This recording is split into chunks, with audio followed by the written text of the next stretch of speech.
In pre-production, Chris Nolan kept challenging everybody to come up with ideas of how we could beef up these action sequences and try to do something that nobody had ever done before. And this idea came up to flip this 18-wheeler over without use of CGI. And the guys, Paul Jennings and Tom Struthers and Chris Corbold, all sort of together figured out how this could be executed, and then found this incredible driver, Jim Wilkey, who was capable of doing it. This truck flip devised by Chris Corbold and his guys came about very much as a result of me just pushing them to do this flip with a 18-wheeler articulated truck. Chris kept wanting to do it with a smaller vehicle because it would have been simpler, but in the end I just said to him, you know, this is what you do, you'll figure out a great way to do this, and he did.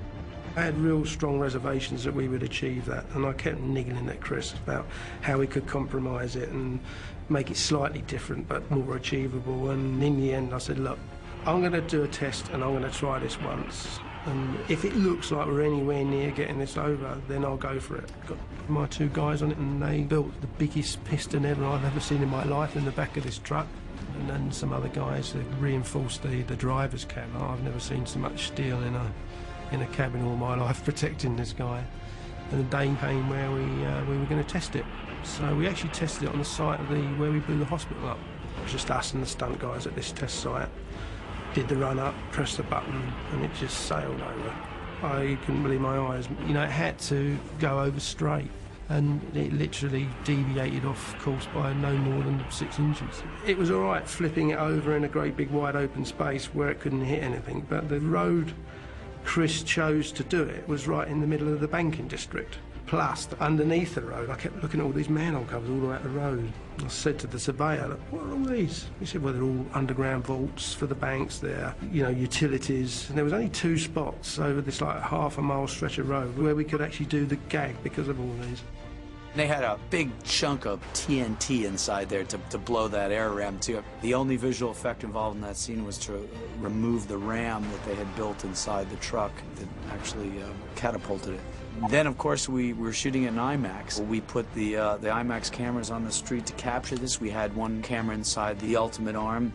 You know, you're biting your nails when this thing's about to go down. And sure enough, you know, flip that thing up in the air. And Chris and I were really proud, I think, because we had all the cameras in the right places, and we captured some really stunning footage.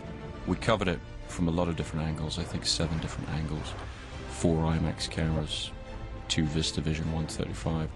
I actually don't like to use a lot of multi-camera setups, but doing a stunt that is not repeatable like this, you really have to cover yourself and make sure you've got it from all angles. Back in the day with multiple camera angles of stunts, you would double cut and try and, you know, stretch an event. The technique, I think, now is that we do stretch and double cut, but not obviously. So when the truck flips, for example, we're using only 2 angles. Now, back in the 80s, I probably would have used all 5. But now, it's more you just really analyse what are the best angles and just relax with the material, because it is, after all, a semi-trailer flipping in reality on a street. You know, for us it was about reality and power. The angles we used in the final cut of the film were the one primary angle, which is the lev head, stabilised head moving along with the truck. And then we actually cut to VistaVision, kind of a throwaway camera that we put in a cop car and had a stunt guy drive at the truck as it flipped. And much to our surprise in the edit suite, we found that to be one of the most effective angles.